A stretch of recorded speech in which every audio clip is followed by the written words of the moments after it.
বেলাল বলতেছে ইয়া রাসূলুল্লাহ আযান দিতে হলে তো কিবলার দিকে হতে হয়, এখন তো আপনি আমাকে কিবলার উপরে উঠে দিয়েছেন, আমি আযান কোন দিকে দেব? এখানে বড় করে হন সুবহানাল্লাহ। বেলাল তুমি কাবা শরীফের ছাদের উপরে উঠে আযান দাও। আজকে মক্কার বড় বড় দামি দামি মানুষ কাবা শরীফের নিচে, সবাই সবার উপরে আমি তোমাকে তুলে দিয়েছি। আমি দুনিয়াকে এটা বুঝিয়েছি যে মুস্তাফার গোলামি করলে এর মকাম এভাবে বেড়ে যায়। নবীর প্রকৃত গোলাম হতে পারলে তখন সেই গোলামের মর্যাদা কাবার থেকেও বেড়ে যায়, তখন কাবা তার পায়ের নিচে চলে আসে, সে কাবার উপরে উঠে যায়।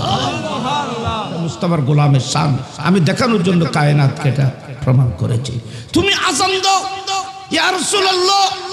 আমি যখন মদিনায় পাকে ছিলাম কাবা শরীফের দিকে হয়ে আযান দিয়েছি, যুদ্ধের ময়দানে কাবার দিকে হয়ে আযান দিয়েছি, বিভিন্ন জায়গার মধ্যে আমি কাবার দিকে হয়ে আযান দিয়েছি। এখন তো আপনি আমাকে কাবার উপর উঠিয়ে দিয়েছেন, আযান কোন দিকে দেব? আমার নবী বললেন বেলাল, যিনি তোমাকে কাবায় উঠিয়েছেন তার দিকে হয়ে আযান দাও। যে নবী তোমাকে কাবার উপরে উঠাইতে পারে সেই রাসূলের চেহারার দিকে হয়ে তুমি আযান দাও, কারণ আমি নবীর চেহারা কাবার কাবা। আয়নে কাবার কাবা হলো এনে ওনার ইনের কিতাব যা আছে, কিন্তু এত আরো বড় কিতাব চাইলে দেখা যাচ্ছে না। রাসূল পাকের কবর আল্লাহর আরশ থেকে দামি বেশি। মা জাম্মা আদাউহু শরীফ আফজালুন মিন আরশির রহমান। কিতাবের মধ্যে একটা ফতোয়ার কিতাবে দুনিয়ার সমস্ত ফুকায়ে কেরাম এটার উপর একমত। মুস্তাফা যে কবরের মধ্যে আরাম করতেছেন, নবী যে কবরে ঘুমাচ্ছেন, সেই নবীর কবরে পাক আল্লাহর নূরানি আরশ থেকেও দামি বেশি। সেজন্য গোটা খুদার খুদাইয়ের কিবলা জনাবে মুস্তাফার চেহারায় পাক। কারণ এই ঘটনা কি উত্তরণ নেই, বিয়াগিন আল্লাহ বানাই যে মুস্তাফার নেই, বিয়াগিন বানাই যে মুস্তাফার তো বানাই যে মুস্তাফা। আচ্ছা যাই হোক, আমি কথা বহুত কইলাম, তো এই মধ্যে বুঝাইতাম চাইলাম যে রাসূল পাক সাল্লাল্লাহু আলাইহি ওয়াসাল্লাম 17 মাস বাইতুল মুকদ্দাসের দিকে হয়ে কি করেছিলেন? নামাজ পড়েছিলেন।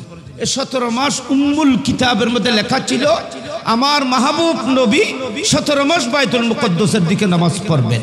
আল্লাহ বলতেছেন মাহবুব, আমি এই হুকুমটি আমার উম্মুল কিতাব থেকে মুছে আমি কি করলাম? কাদ নারা তাকাল্লুবা ওয়াজহিকা, মাহবুব আমি আপনার চেহারাকে বারবার আপনি আসমানের দিকে তাকাচ্ছেন, বারবার আপনি আসমানের দিকে দেখতেছেন, আমি আল্লাহ আপনার নূরানি চেহারার দিকে দেখতেছি। মাহবুব আপনি আমার দিকে দেখতেছেন, আমি আপনার দিকে দেখতেছি। দেখুননি আল্লাহ মাহবুব আয় অননিকে চাই রে অননিকে চাইতে লিখবে তাকাল্লুবা ওয়াজহিকা ফিস সামা। তাকাল্লুবা মানে বারবার দেখা, আপনি বারবার চেহারাকে আসমানের দিকে উঠাচ্ছেন, বারবার উঠাচ্ছেন। নামাজের আলোত কোন অবস্থা নবী নামাজ পড়েন, নামাজের অবস্থায় তাকাল্লুবা ওয়াজহিকা আপনার চেহারাকে ইলাস সামা আসমানের দিকে বারবার উঠাচ্ছেন।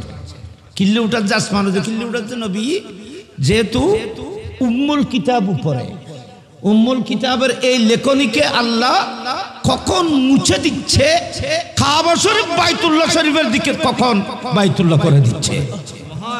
ও চেঞ্জের কথা বলতেছে।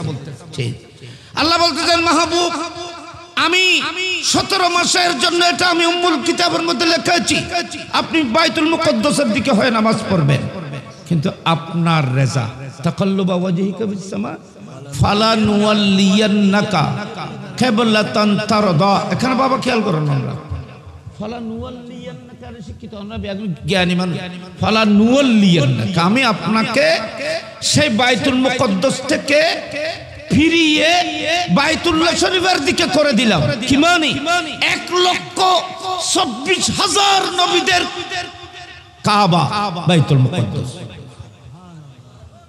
খন নবীর কাবা বাইতুল্লাহ শরীফ, খন নবীর কাবা নোয়াছিল। হ্যাঁ, প্রত্যেক নবী কাবা শরীফে তোয়াফ করতে আসতেন, কাবা শরীফে তোয়াফ করিবার লাইছেন, কিন্তু কিবলা নো আছেন। সমস্ত নবী হলোর কিবলা আছেন যে বাইতুল মুকদ্দাস, তোয়াফ করিবার লাইছেন যে করে মক্কা, কিবলা নো আছেন। আল্লাহ বলতেছেন মাহবুব, এ আমার হাবিব, এই পয়েন্টটি আপনারা এখানে অন্তরের মধ্যে লিখে রাখবেন। আল্লাহর কোরআন বলতেছে মাহবুব 1,24,000 নবীদের কিবলাকে আমি চেঞ্জ করেছি, পরিবর্তন করেছি। উম্মুল কিতাব থেকে সেটাকে আমি মুছিয়ে ফেলেছি। আমি আল্লাহ বাইতুল্লাহ শরীফকে কিবলা করেছি। 1,24,000 নবীর কিবলাকে আমি চেঞ্জ করে বাইতুল্লাহ শরীফকে কিবলা করেছি। শুধু একটি কারণ, সেটা হলো আপনার নূরানি দিলকে খুশি করার জন্য, আপনি নবীকে খুশি করার জন্য আমি এক কাবাকে কিবলা হিসেবে মনোনয়ন দিয়েছি।